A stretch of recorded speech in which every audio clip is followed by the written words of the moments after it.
All right, just as a recap, I just wanted to sum up a little bit as far as everyone just being okay, you know, me and everyone else just being okay. We're all okay, and we're all okay, really. Um, it is okay to want to get away from your boring Senate job and smoke crack and get a blowjob in a limousine. That is okay. And it's okay for me to get really excited about crazy prurient interests on the computer and stay up all night and get angry and rageful because I am imagining things and filling my head with beliefs and getting high on dopamine. That is okay. And it is okay for people to be attracted to wanting to mentor, younger people and even sexually mentor them. That is okay. For them to feel the desire to do so is okay. Um, because it's what we do with our desires and what we do with the energy that matters. Not that that energy exists, because there's always a reason why it does exist. And if we just fight that and say it doesn't exist, we're only going to make it into we're trying to suppress that monster. Well, it comes out and it's a hydra. It's a 1,000-headed monster if we try to suppress it. So good to recognize it and flesh it out within our own energy. Always good to flesh out our own energy and figure out what's going on in ourselves before we try to have relationships or connections or interact with other people on really any level. But it's okay to stuff yourself with food and lay around in a coma. We maybe just did that for Thanksgiving, some of us. And it's okay to uh, it's okay to lay around and think about Nazi Germany and masturbate all day. And it's okay. It's okay to be focused on the tasks at hand and completely withdraw from politics and go on the news fast. And it's okay to pretty much, it's okay to be whoever you are and do whatever you want to do, as long as it harms no one else. That's our key thing. As long as it harms no one else. But, of course, there's levels of harm.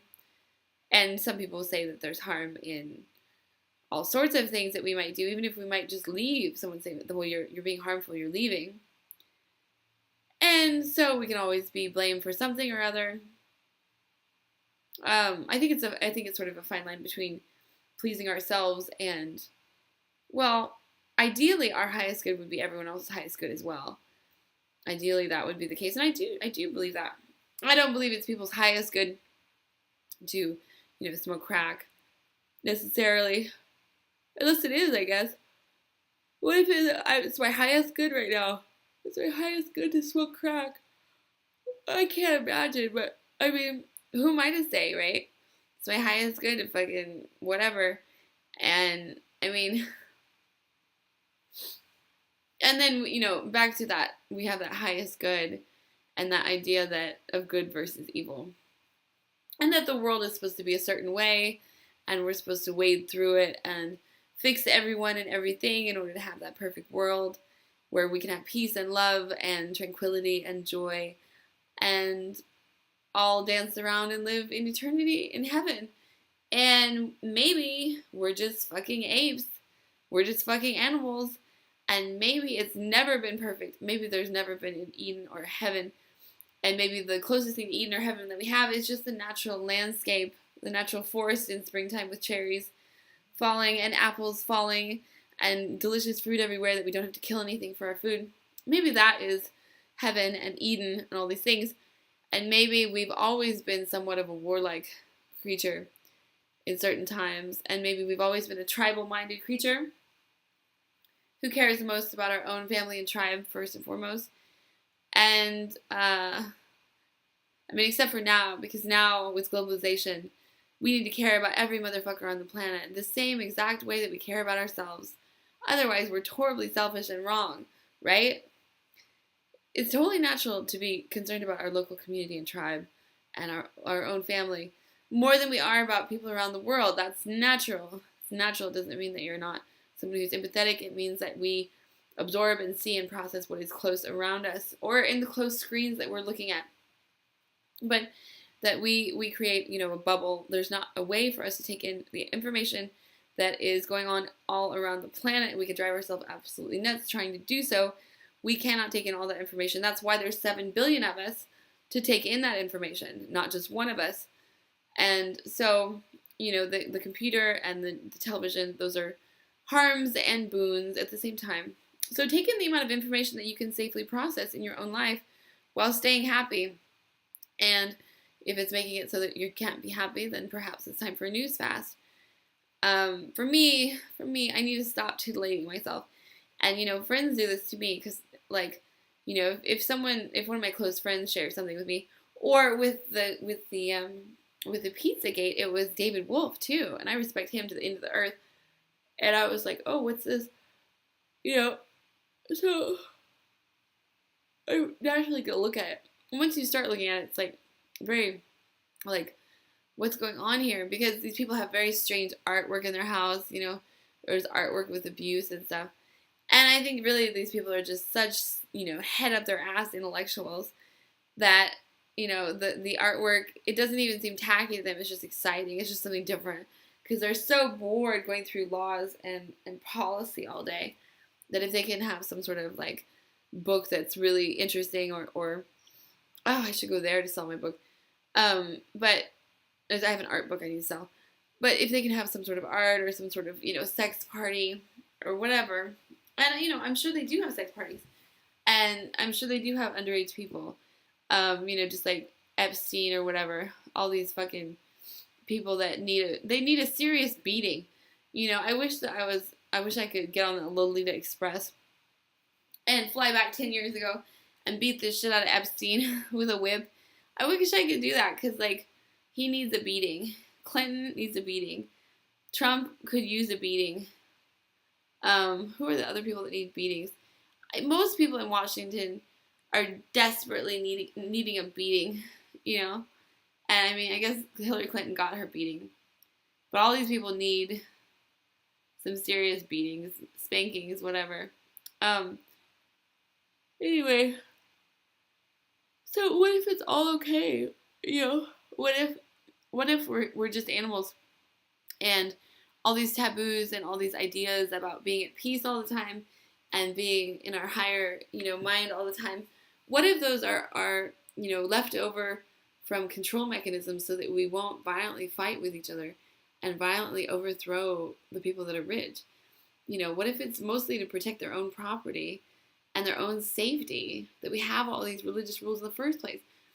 The Nordic people, they would fight like a motherfucker, and they would fight to die. They had a prayer that said, let me go join my family.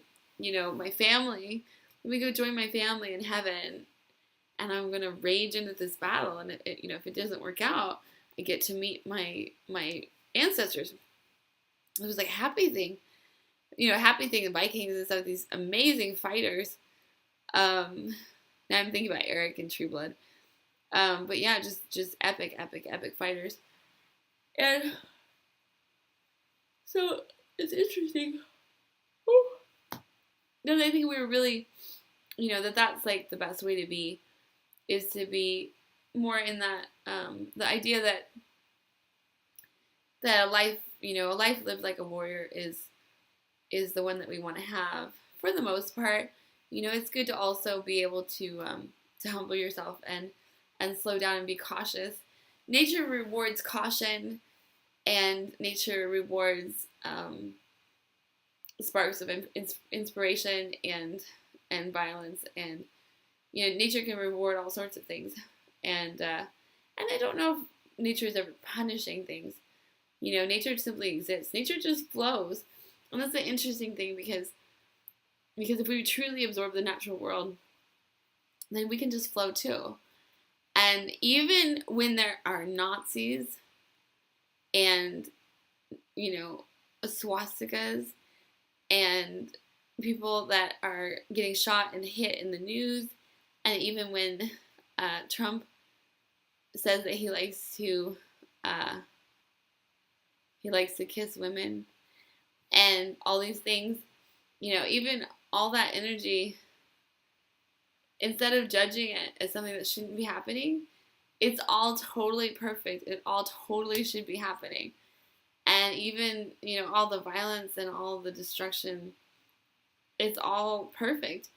And then we can get into the flow of nature because we're part of nature, and all this vileness and horror and fear and anger and pride and desire that's all the cutting edge of nature. That's what she likes, that as much as she likes peace and love. And this is just another part of the seasons. There's just another element. It's the element of fire and movement, and of course we do need to keep it balanced with water and earth and air. We don't want too much fire, but we have a lot of fire right now. So anyway, I'm just suggesting to you that you give yourself permission to feel okay despite anything that you're going through, or despite anything that you might see or read or absorb, that maybe it's all okay in every way, and that it's all really natural. And so that's my idea for the day. So thanks guys for watching. All right, bye.